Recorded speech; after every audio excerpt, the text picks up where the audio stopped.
신자유주의를 바탕으로 한 지금의 자본주의는 매우 경쟁적입니다. 이 속에서 기업은 성장을 위해 불필요한 요소를 모두 버리고 성공만을 목표로 삼아 전진합니다.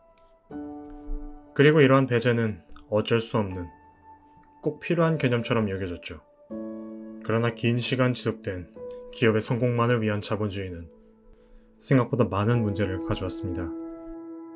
바다의 파도는 유추할 수 없을 정도로 매 순간 바뀝니다. 그리고 지금의 세상도 마찬가지죠.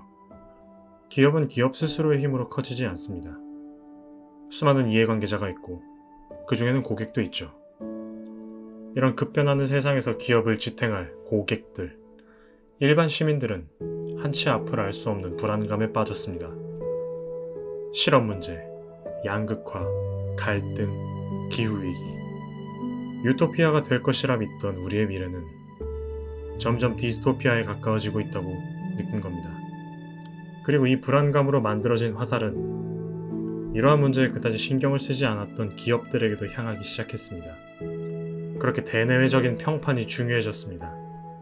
더 이상 주주의 눈치만 봐서는 안 되고 고객과 직원까지 신경 쓰지 않으면 살아남을 수 없게 된 것입니다.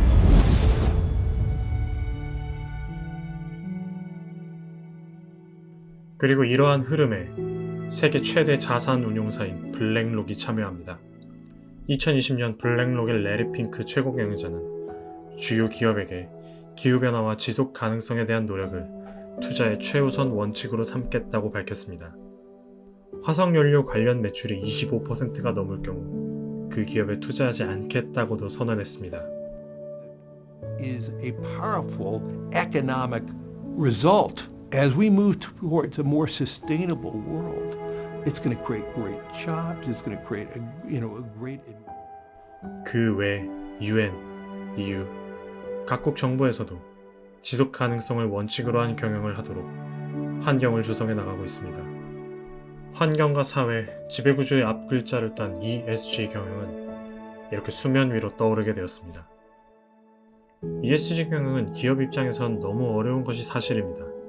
추가적인 지출이 나가고 신경 써야 할 것도 늘어나니까요. 당장 수익을 극대화시켜야 하는 작은 기업의 입장에서는 더더욱 이상론적인 이야기에 불과하죠. 그럼에도 왜 ESG를 신경 써야 할까요?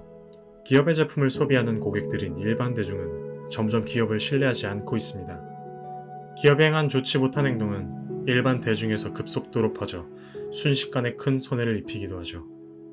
또 새로운 세대는 성공에 연연하기보다 더 의미 있고 가치 있는 것을 중요시하기 시작했습니다. 직업도 의미와 목적을 중요시하며 찾고 자신과 맞지 않으면 나가버리죠. 희생과 감내라는 개념은 이미 고객과 직원이라는 커다란 이해관계자 내에서 소멸해버린 것입니다. 기업은 더 이상 이들을 무시할 수 없게 된 것입니다. 엎친 데 덮친 격으로 갑작스럽게 변화하기 시작한 기후. 거대한 기후위기는 환경오염에 신경 쓰지 않는 기업들에게 철퇴를 내리기 시작했습니다. 이러한 배경 속에서 자본이 ESG로 대규모 이동을 시작했습니다. 사실 ESG의 기원은 금융기관이었기 때문에 이러한 흐름은 자연스럽다고 할 수도 있습니다. 우리나라도 ESG 투자 규모가 2020년부터 가파르게 상승하는 것을 확인할 수 있었습니다. 단순히 기업을 둘러싼 사회의 변화뿐만 아니라 투자 구조 또한 변하고 있는 것입니다. 사실 생각해보면 간단한 이치이기도 합니다. 고객과 직원의 신뢰를 받지 못하고 외면받는 기업은 장래가 불확실할 것이고 투자자 입장에서는 자신의 돈을 빌려주기에 리스크가 크다고 생각하겠죠. 이제는 각종 법과 정책이 정비되고 있습니다. 유럽연합을 시작으로 전 세계로 퍼져나가고 있죠. 그러나 우리나라는 아직 ESG를 받아들이는 속도가 매우 느립니다. 이런 상황에 안주해서 ESG를 따라가지 못한다면 점점 글로벌 경쟁력 또한 잃게 될 것입니다. 전 세계적인 변화의 패러다임에서 이를 따라갈지 뒤처질지 선택은 기업의 몫일 것입니다.